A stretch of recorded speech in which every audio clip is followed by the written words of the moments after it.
चलो ये क्वेश्चन देखते हैं। A small toy starts moving from the position of rest under constant acceleration. If it travels a distance of 10 meter in t seconds, the distance traveled by toy in next t seconds क्या होगा? पहले t में 10 metre करता है, सो race से शुरू किया, T second में 10 मीटर डिस्टेंस कवर किया,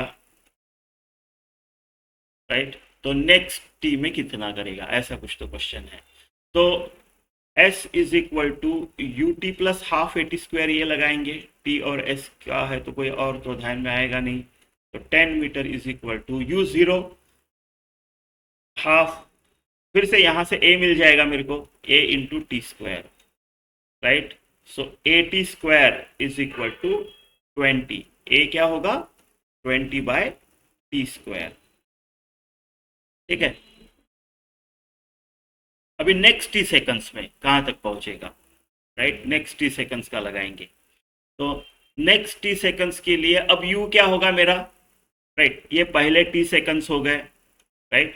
यहाँ पे तो रेस्ट था, लेकिन ये जो नेक्स्ट टी सेकंड्स के लिए है, यहाँ का जो यू होगा मेरा, ये वाले का भी होगा, ये वाले का भी दूसरे मोशन का यू होगा, है ना?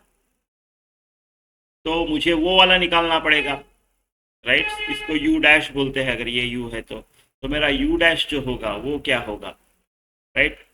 तो v is equal to u plus a t, ये v बोल लो या u डैश बोल लो, it is u plus a t.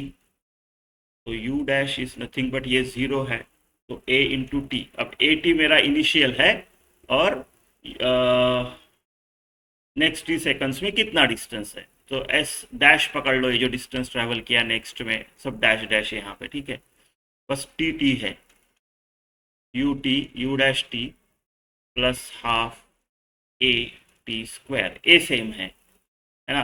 तो मेरा जो डिस्टेंस कवर होगा वो होगा ए टी, मेरा you dash, into T plus half A T square, right?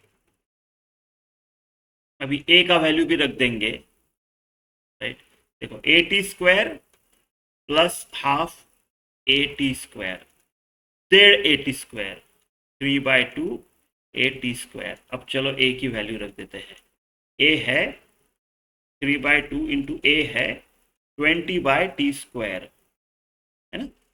Into t square, 3/2 A T square.